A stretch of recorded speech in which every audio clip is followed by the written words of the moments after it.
yurtta Газиз Салих улы Губайдуллин туган. Татарлар арасында birinci профессор Рабига Габитова деген кызга мойнынан гашык була. Мында музыкада уйныйлар, мында шул хәтле кызыклы китаплар, нинди генә телләрдә юк. Шихабиддин Мәрҗәнинең укучысы. Казанда үз текстиль бизнесы булган иң бай кешеләрнең берсе бер вакыт Каюм Насыри урамыннан ерак түгел Тыкрыкта гаиләсе өчен модерн стилендәге йорт салдырта. Ә менә аның улы Габдулла Тукай һәм Фатих Әмирханов белән дус була. Кем икән алар дисезме? Тапшыруны ахырга кадәр карасагыз, аларның кем булуларын да белә алырсыз һәм 19-нчы гасырда татар халкы тормышына нинди зур өлеш кертүләре турында да кызыклы мәгълүмат ишетә алырсыз. Чөнки бүген Лена апа белән нәкъ менә шул данлыклы гаилә турында сөйләшербез. Лена апа, хәерле көннәр. Хәерле көннәр. Без сезнең белән бүген шушындый модерн стилендәге гаҗәеп матур, әлегә кадәр шул үзгәрешсез сакланып калган йорт янында басып торабыз. Үзгәрешсез дип саныйбыз инде, чөнки менә чынлап әкрен якынрак килеп карасаң, монда үзгәрешләрне хайран күрергә була. Безнең бит реставрация дигән әйбер бар. Музеификация. Бу йортка музеификация ясап бетермәгәннәр, бу реставрация ясалган. Чөнки хәзерге заманда да бу йорт шәһәргә, шәһәрнең кунакларына хезмәт итсен дип. Һәм тактада, асма тактада күрелгәнчә, Кемнәрнеке икән бу йорт? Бу йорт турында ул теге архитектура яки шәһәрнең градостроительство диләр бит инде, шәһәр төзелеше белән бәйле йорт дип аталмаган безнең. Бу йортта Газиз Салих улы Губайдуллин туган, дәүләт тарафыннан саклана дип язып куелган. Салих Губайдуллин дигән кеше сала бу йортны. Һәм шәһәрнең уртасында, иске татар бистәсендә, андый-мондый гына кешеләр салмый бит инде, чынлап та алар сәүдәгәрләр булалар, алар бай кешеләр булалар. Димәк, аның инде әтисе бу урында кайчандыр йорт салган булган. Салих Губайдуллинның әтисе, ул Сабит Губайдуллин, үзе югары Пшалым дигән авылдан Казанга килә. Беләсеңме, нинди бизнес белән башлый эшен? Мануфактурадыр. Юкмы? Юк, ул кареталар ясый. Карета инде безнең автосалон тота башлый. Башта Галикеев дигән кеше дә эшли, аннары инде Галикеев күреп ала бу кешенең тырышлыгын, кызын аңа кияүгә бирә. Менә кайнатасы ярдәмендә ул сукно җитештерә башлый. Сукно фабрикасын ачып җибәрә. Сабит үзе бик билимле кеше булмаганга күрә, билеме була инде, укый яза белә. Улын иң әйбәт мәдрәсәләрнең берсенә, Мәрҗәни мәдрәсәсенә бирә. Менә шулай итеп, Салих Губайдуллин дигән малай мәдрәсәдә укый башлый, бик әйбәт билем ала, ләкин Бик дини кеше була, үзе рус купецлары белән дә аралаша, рус сәүдәгәрләре белән дә, үзе Европаларча киенә, ләкин шул ук вакытта ул улын Салихны Халидия дигән Айтугановлар мәдрәсәсенә бирә. Бу инде кадимчә мәдрәсә була. Менә шундый ике төрле фикерле кеше була бу. Инде Салихка өйләнер вакыт җиткәч, Сабит бабай, Сабит абзый аңа эзли башлый кәләш, эзләп таба Айтугановлар йортында. Айтугановларның игенле кызы Өмегелсем менә шушы йортка, шушы йорт урынына килен булып төшә.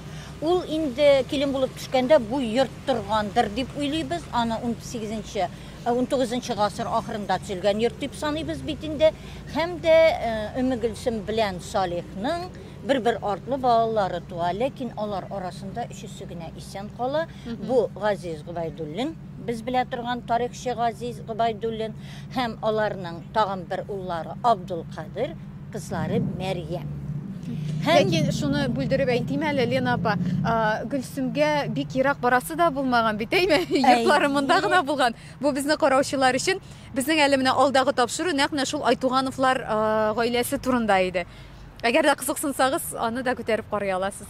Чынлап та, менә алар инде сәүдәгәрләр белән аралашып яшәгәннәрдер. Аннары мәдрәсәдә укыган шәкертләр, мәдрәсә шәкертләре белән бергә яшәгәннәр, бергә аралашканнар. Менә шушылай итеп Өмегелсем бу йортка килен булып төшкәч, ниндирәк йорт, ниндирәк эчендә нәрсәләр булганмының, ничек үстергәннәр балаларын. Кызганычка каршы, әниләренең гомере бик озын булмый. 3 баласын калдырып үлеп китә. Салих Губайдуллин аннан соң бер тапкыр да өйләнми. 2 улын һәм кызын бу йортта үзе генә үстерә, үзе генә тәрбияли. Һәм кызыклы гына истәлекләр дә бар. Менә шушыннан ерак түгел, безнең Фатыйха Айтова дигән мәктәп бар, кызлар мәктәбе. Ул мәктәп шушындарак кына булган, аларның торган урыннары да шушында булган. Һәм аның улы Ибрахим Аитов Абдулкадыр белән бик дус булалар. Абдулкадыр белән дус булгач, курка гынадырмы инде ничектер Газиз Губайдуллин дигән үзләреннән олырак шәкерт, студент шәкертнең йортына килә бу. Йортка килгәч, ах итә. Кадырның үз бүлмәсе, Газизнең үз бүлмәсе, Мәрьямнең үз бүлмәсе. Монда музыкада уйныйлар. Монда шул хәтле кызыклы китаплар, нинди генә телләрдә юк. Чөнки Газиз чынлап та Европа телләрен, немец, француз телләрен белә, гарәпне, төрек телен. Ул полиглот була. Инде белә. Аның рус теле укытучысы җиңгәләре була. Менә Айтугановларның бер малайы Марҗага өйләнгән дип бит инде. Ул турыда татарлар да сөйли, урыслар да ул вакытта бик кызык итеп сөйлиләр. Һәм менә шушы Айтугановның хатыны, Ибрахимның хатыны, ул мондый гына теге урамнан кергән Марҗа булмый, ул гимназиядә укытучы булып эшли. Ул Елизавета шул вакытта Айтугановның, Ибрахимның гаиләсендә ул гувернантка була.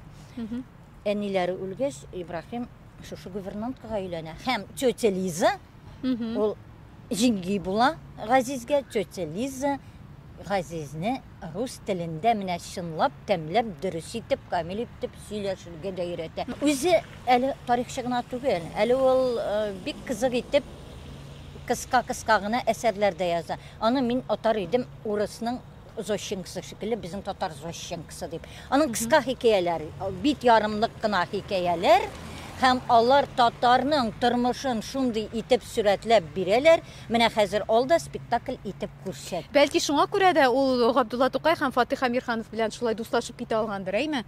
Белүемчә бит әле ул татар ул чакта алдынгы карашлы газета нәшер итүгә дә акча бүлеп бирә торган. Менә моннан ерак түгел, алардан ерак түгел, бер 50 генә метр усса Әлислах дигән шәкертләр чыгара торган газетаның редакциясе. Үз акчасы булмый, ул бит инде студент була, ул вакытта студент, шәкерт каян акчасы булса, әтисенең акчасы белән, әтисе моңа каршы килми димәк, әле әтисе аның Шигабетдин Мәрҗаниның укытучысы бит. 100 еллыгына Шигабетдин Мәрҗаниның бер җыентык чыгаралар. Бу җыентыкны нәкъ менә Газиз төзи, үзенең берничә мәкаләсен шунда кертә һәм әтисенең акчасына бастырып та чыгаралар. Һәм дә театр диде, театр. Минем инде ул театр иң кызыклы темам. Үзе театрда бер тапкырда, бер спектакльдә уйнамасы да, ул Шимбә дигән клубка йөри. Шимбәчеләр, ул бит инде безнең татар театрының башланып киткән җире дип санала. Һәм менә шушы театрга йөргәндә Рабига Габитова дигән кызга муйныннан гашык була. Ләкин Рабига Газизгә нинди генә акыллы, нинди генә күркәм, нинди генә белемле кеше булса да, аңа җавапны булай дип бирә. Минем сөйгән кешем бар, ул фронтта һәлак булды. Мин башка беркемгә дә кияүгә чыкмыйм дип. Аннан соң инде Рабига шулай ризалык бирмәгәч, ул Суфия Кылахметова дигән кызга гашык була. Суфия Кылахметовага ни өчен гашык була? Чөнки Габдулла Тукайның дусты, алар белән бергә эшләгән, бергә газета, журналларда, төрле түгәрәкләрдә катнашкан Гафур Кылахметовның сеңлесе. Суфияга гашык була. Суфияга гашык була да әтисенә инде менә шулай өйләнергә телим дип, әтисенә Суфия турында сөйли башлый. Әтисе бик кызуканлы кеше булгандыр инде. Ала да самавырның конфоркасын башына җибәрә. Кан китә. Һәм ни өчен Салих, чөнки менә үзе Өмегөлсемне шул хәтлек яраткан инде ул. Бүтән хатынны бу йортта күрергә дә теләмәгәндер. Суфия шулай итеп хатыны була алмыйча кала. Суфия аннары Газиз аңлатып, аны Фәхрислам Агиев дигән кешегә кияүгә бирә димли. Үзе кемгә өйләнәсең? Менә моннан ерак түгел, Захаревский урамында, Казаковлар йортында туып үскән Рабига. Рабига белән аны шул Гафур Кылахметов таныштыра. Менә ничек инде Габдулла Тукай, Гафур Кылахметов, Хөсәен Ямашев, Фатих Әмирхан шул кешеләр белән бергә йөргән, бергә дус булган Газиз Гобайдуллин ничек инде ул арадан чыгып китсен. Ул арадан чыгып китмәй. Ул университетка укырга керә. Башта историка, тарих, филология факультетына, юридик факультетка. Аны ни өчен әтисе ризалык бирә?